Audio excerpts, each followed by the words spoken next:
Hey guys, welcome back to the channel. This month's Where to Start is going to be a little bit different. You know, it's August, it's hot here in Oklahoma. My father-in-law's going up north, going smallmouth fishing for the month, and it made me think, why not do a video on the top 3 places that I would go fishing in August, smallmouth fishing up north. I mean, it's just the perfect time of year. I truly feel like I've fished every good smallmouth body of water from the Dakotas to Maine. I've fished every one of them, like almost every one of them. There's a couple in there I can think of that I want to go to that I haven't. But at one time or another, I've been there because I love going up there. Every year I used to go up there for a couple weeks, take some friends up there. It's just a neat area of the country to go. So I'm going to narrow it down to 3 lakes. Where to go smallmouth fishing in August. Let's just talk about them. We're going to talk about the St. Lawrence Seaway. That is like a must-have stop. It's a long ways from Oklahoma, but I'm going to get into the why and the where and why you would go there. We're going to talk about a couple lakes in northern Michigan and why there, and then we're going to talk about one of the granddaddies of them all, Mille Lacs. It's just such an awesome, awesome lake and why I would choose that area. So those are the 3 lakes. As always, at the end of this video, we're giving one of these batteries away just by you guys leaving a comment. You guys leave me some comments this month on some of your favorite bodies of water up there that maybe I'm overlooking. I know there's a lot of them. Leave a comment. Win a battery. It's a certificate. Really great opportunity. It'll be a blue top like one of these. Just a partner of mine that I've had for over 20 years. I've been running these batteries. So thank you to Optimum Batteries for sponsoring this video and giving you guys a battery. We do that here at this channel. We try to give a lot back to you guys that watch. So appreciate the viewership and the likes and all the good comments. So, all right, without further ado, let's talk about smallmouth fishing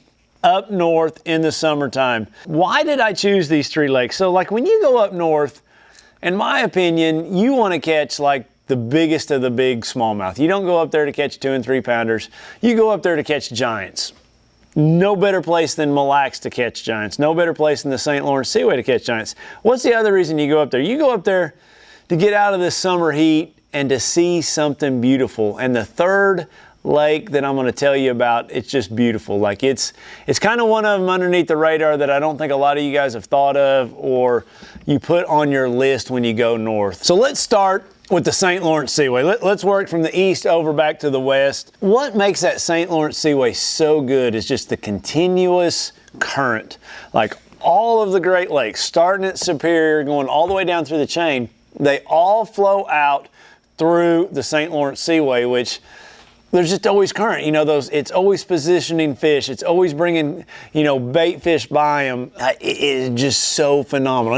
Another thing that makes the St. Lawrence Seaway so great is the sheer size of it. It's just unbelievably huge. There's water for days. You know, you can look at tournament schedules and you can see all these tournaments that are happening on this body of water. And you're thinking, man, these fish are getting pressured. Yes, they're getting some pressure put on them, but it's big and there's lots and lots of fish. So, you know, you could have a 200 boat tournament and there's still going to be fish that are completely untouched on that seaway that aren't getting bothered. So if I was to go to the St. Lawrence Seaway in August, I would want to find a place to stay on the lower third of it. And the reason I would pick that is because I would want to be able to get out into Lake Ontario on the days that it would allow you. You know, if you follow a buddy of mine, Matt Reed's Facebook, he's been up there for a month guiding, and he guides on Falcon in the you know, wintertime, guides on St. Lawrence, and like you will see some photos and he's out there on Lake Ontario and it is flat, dead calm, like just beautiful water. But then, you know, he'll say the big lake let us get out there today, but then there's a whole bunch of days that you can't get out there. But so that's why I would stay on that lower end. And the reason you want to get out on Lake Ontario, 1 is I think those fish are the least pressured. 2, I think they could be a little bit bigger. And they're just easier to catch. Like they're just big, deep, unmolested fish. So find you a place on the lower end, you know, over around Henderson Bay, or there's lots of little towns in there, just a VRBO or something. So where would I start first time going up there? Where would I look? So you got to think about current, everything flowing into this thing. You've got this Big Wolf Island, and you know, you got the Canadian side, the American side.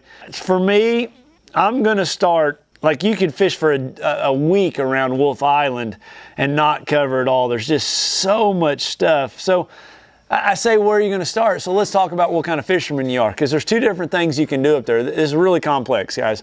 You can fish shallow all through the summer. Like there is some of the biggest fish that stay shallow, that roam those flats. You know, when I say shallow, like 4 to 8 feet of water all summer long. Like they are just the wolf packs that just stay on those flats. They're up there. I'm going to attack those fish like with a little swim bait, like a power swimmer, or I'm going to attack them with a general. When I see them, I can throw my general out there in front of them.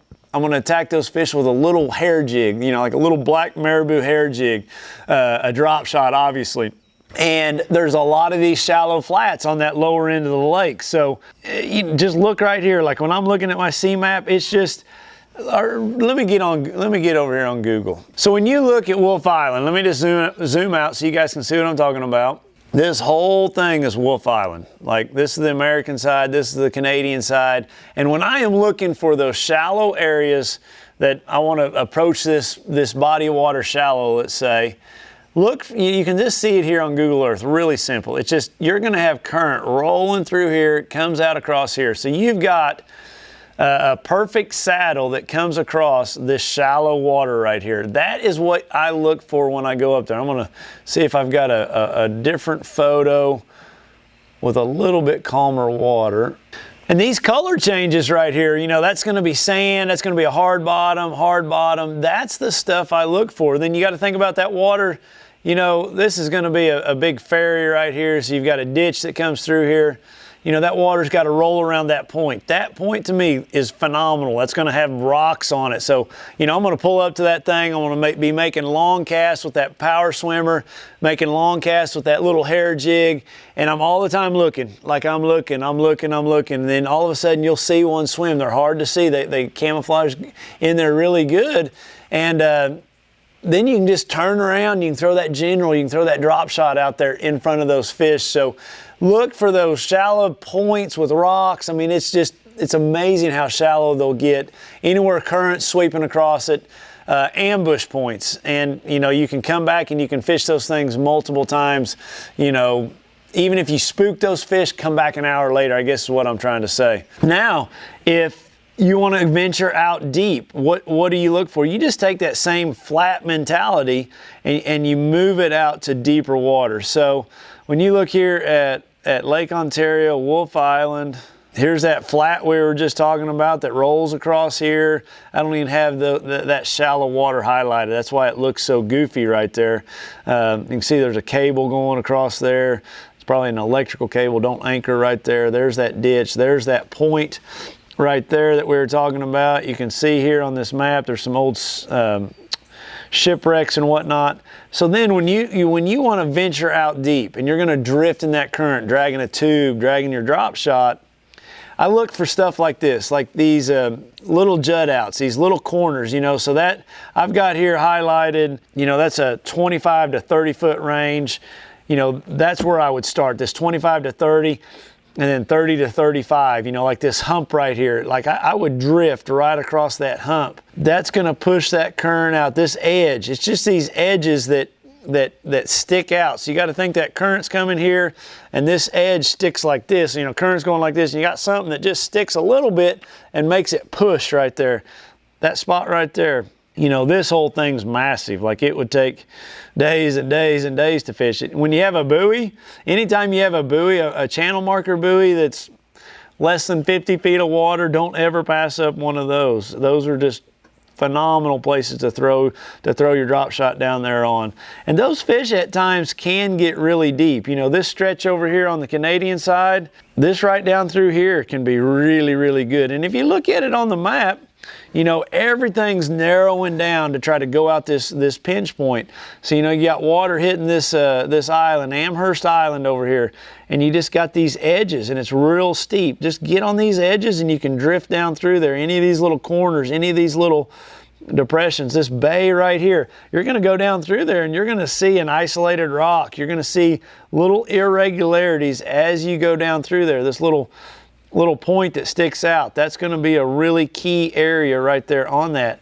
So it doesn't have to be like, you know, if you're fishing out here on Grand or Table Rock or Guntersville, Rayburn, you know, the big massive offshore points. Yes, that stuff holds fish, but that's not necessarily what I always look for. I look for areas where it comes up, it's flat, and then it comes up again, you know, like a little flat in there where those fish can sit on, almost like a tabletop on the side of that steep current for that deep stuff. That's what I want to look for up there when I'm fishing the St. Lawrence Seaway. And, you know, a great thing about the St. Lawrence Seaway also that's often overlooked is there is tons of largemouth up there too. So don't forget about that.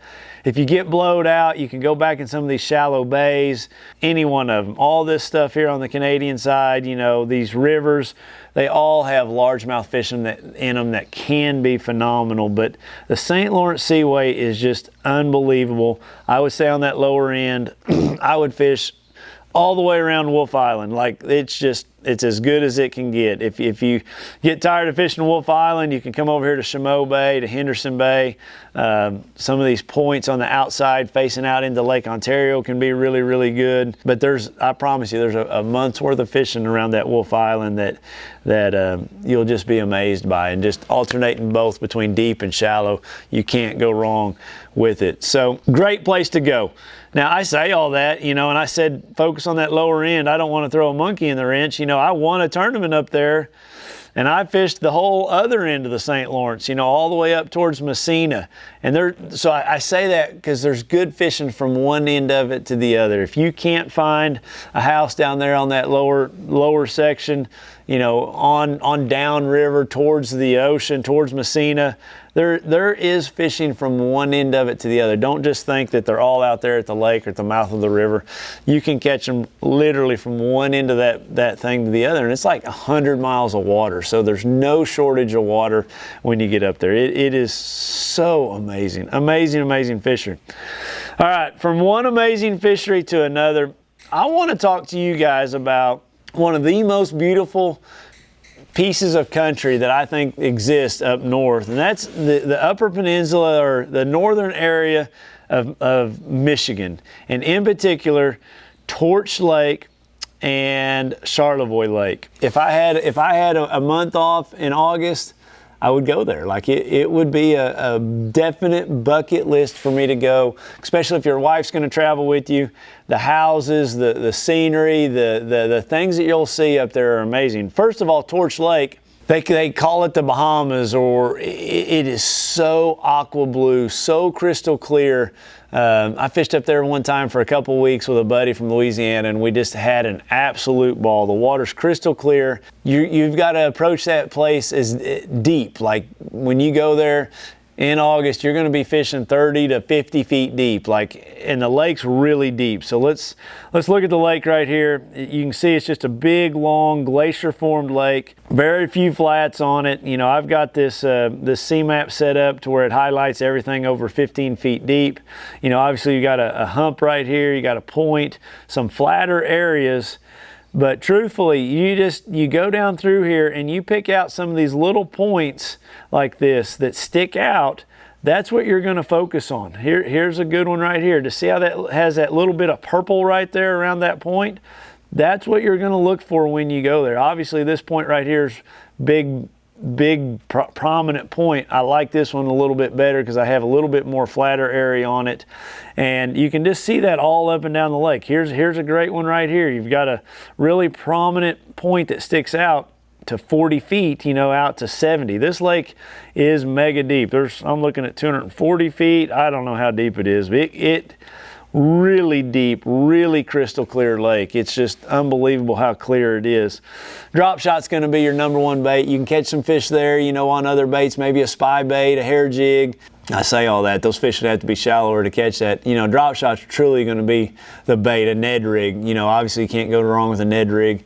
Smallmouth fishing anywhere you go. The other lake that I would look at if I was to go up there is this Charlevoix Lake. And what I think is really neat about Charlevoix is it connects out to the Traverse City, you know, Lake Michigan, you know, Grand Traverse Bay, which that could be great smallmouth fishing, but it's monstrous. Like, that's a whole nother thing. That's what I love about going up there. You have so many lakes you can go to. You got Torch, you got Elk, you got all these smaller lakes. you've got Charlevoix Lake, there's just tons of lakes, and then you got Lake Michigan in Traverse City, or the whole bays, you know, Grand Traverse Bay. But the neat thing about Charlevoix is it's connected, and you are going to have current ripping back and forth through this canal the entire time. And you know, you've got some buoys, like, you know, I said, don't ever pass up a buoy.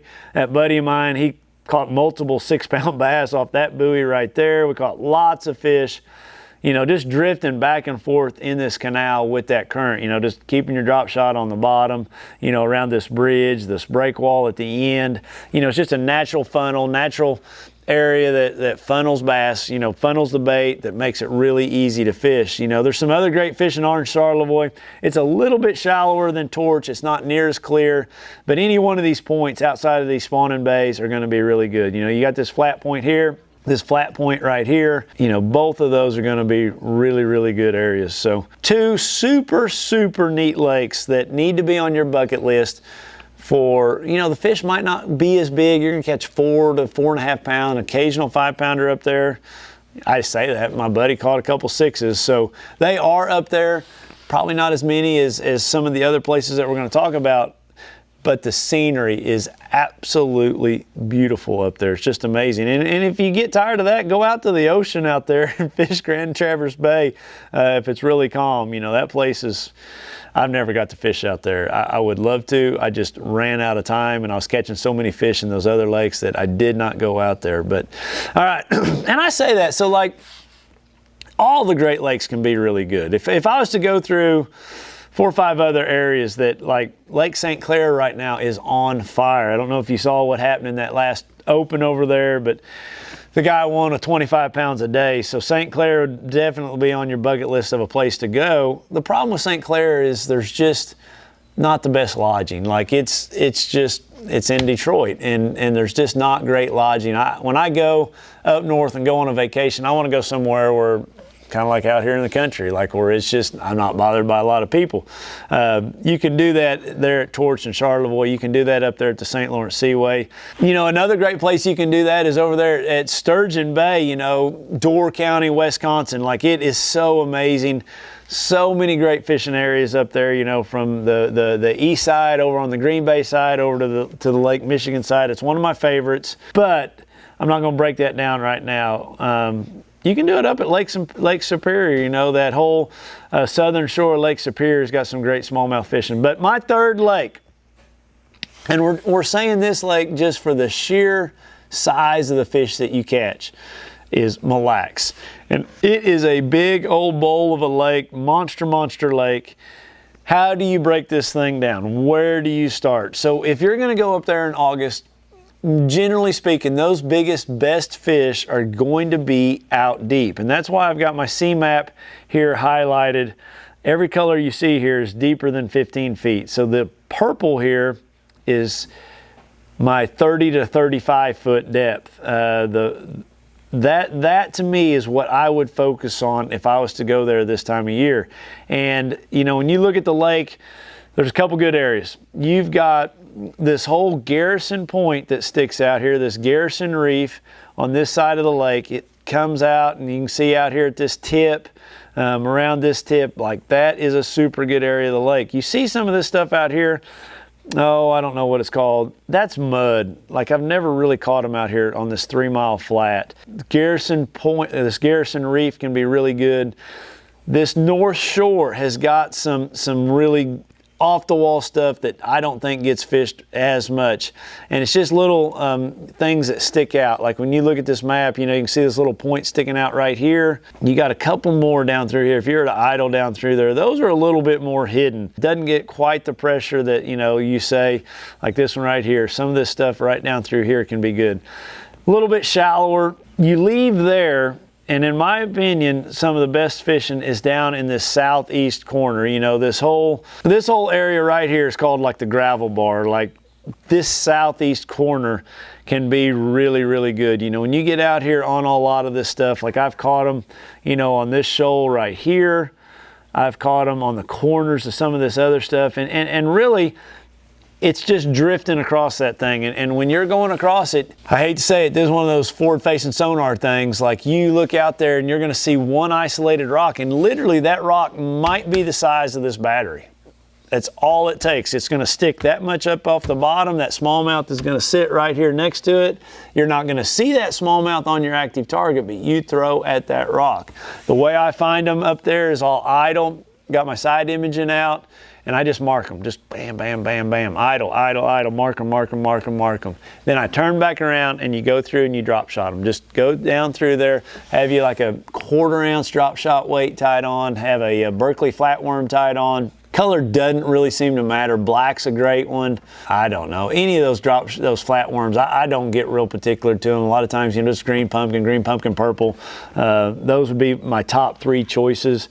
But all this stuff in this gravel bait, you know, this little deal right here, there's just isolated rocks, and that is the whole key when you're out there. I can't just sit here and say, hey, this isolated rock, because you have to find them. You can't see them over here on Google Earth. There's no photos with it low enough, but this southeast corner of this lake has a lot of that, and it can be really good to catch these smallmouth of a lifetime, like big ones. Have your setup, have it correct. Have like 8 or 10 pound braid, have 6 or 8 pound leader, 1/4 ounce drop shot weight, little nose hook, and just cast at those rocks. It's just, you know, try to stay back off of them, you know, 60 to 80 feet, cast at that rock, let it go down, take your time, don't move it a lot, just let it sit, hold your line tight, and all of a sudden it'll tighten up. And then make the cast again, because like when you see that rock, you're like, how did I not see those fish on it? They just suck down to the bottom, and it is incredible, incredible fishing on that lake, like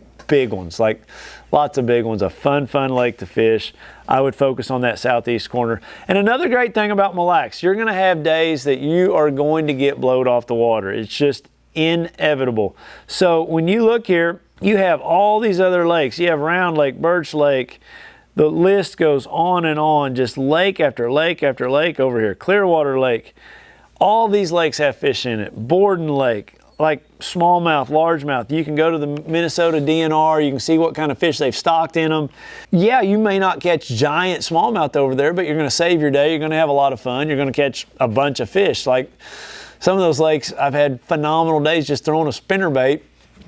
It's like they've never seen it before. It's just, they don't get a lot of pressure, in my opinion. So everybody goes up there and they focus on Mille Lacs, and you can go to a lot of those littler lakes and have the time of your life catching largemouth and smallmouth when the wind blows on them. So keep that in mind. A great part of the country to go. Great people up there. That is where I wish I was fishing if I was going fishing in August and had more time than I could deal with, and didn't have the pecan farm keeping me so busy. I will actually be going to the St. Lawrence Seaway, so probably when you're watching this video, I'll be at the St. Lawrence Seaway fishing up there, so you guys can go over to social media channels, follow me. I'll be running my camera live on YouTube the first day, so you guys can see how I'm doing and seeing if I am doing any things I said in this video over there. So, all right, with that said, let's pick the winner of last month. Whoever left a comment, we're going to go down through there randomly and pick a winner. All I ask, guys, is just be a subscriber, leave a nice comment, don't be mean, and we'll pick somebody. And this month's winner is Jared5862. Jared, thank you for the kind comment.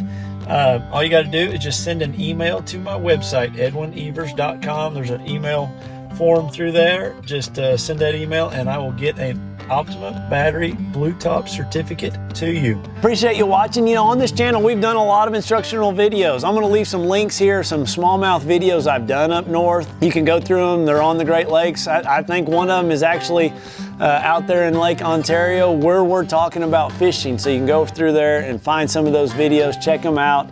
And then, you know, we did the top 3 baits in July.